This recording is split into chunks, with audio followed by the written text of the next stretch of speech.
married for almost 7 years, and we have 5 boys. A little over a year ago, I had to come to terms with my addiction to alcohol.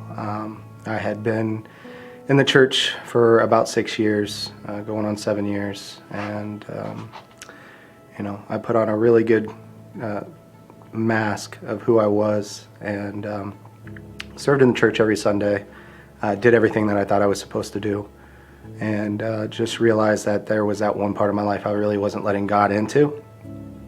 It was literally destroying our marriage and our family from the inside, and so it was that one hurdle that I really had to get over to get right with God.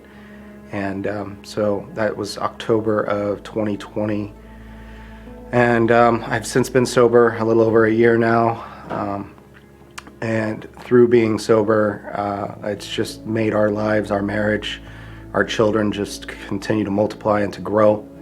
It's been an amazing change, not only for myself, but in our marriage, our relationship. And then my connection with God overall, realizing that for so long I was putting God on a shelf. He was a transactional God to me, and I wasn't really reaching out to him when things were going well. I was only reaching out to him and asking him for things when things were going bad or poorly. And now I've gotten a relationship with him to where I communicate with him every day. I thank him every day for, first of all, keeping me sober.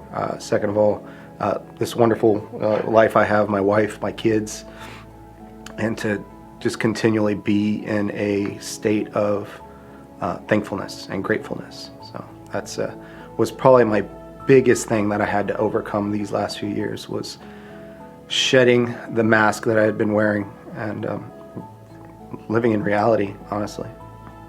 I think for me, the biggest thing that I had to overcome was right after we did our first interview, Bruce lost his job. Yeah, it was definitely crazy. So I think we started at the beginning of 2020. I had already been at that job for about 3 years. I was doing very well. God had tripled my income during that time. And then right around Thanksgiving of 2020, I felt God was pressing on me pretty hard to leave that job because it really was a toxic environment. And of course, the finances in my mind overrode what God wanted, because I was like, God, you're asking me to give this up. I don't know what I'm going to do. And I think that when February of the next year rolled around, February 2021, I believe it was in my best interest for me to lose that job, and God willed it to happen, and it did happen. It was just really amazing the way God moved, because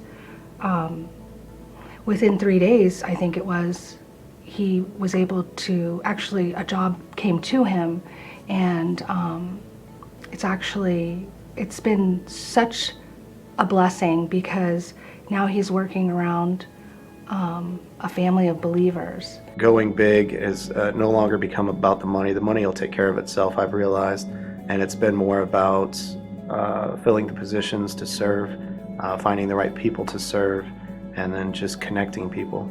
Our small group, opening up our house for people to get together, because people want to be in community, and I find that most of the people, if they're not currently going to a small group, it's because they haven't found some place that they're comfortable.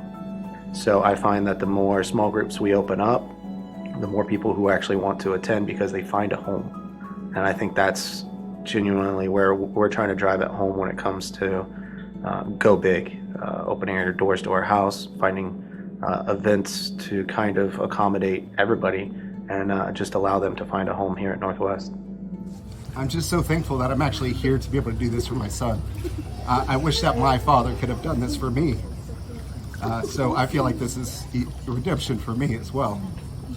To be able to be here for my son and to show him a different way and to help guide him in that journey.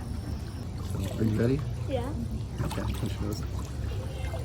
I'm going to baptize you in the name of the Father, the Son, and the Holy Spirit.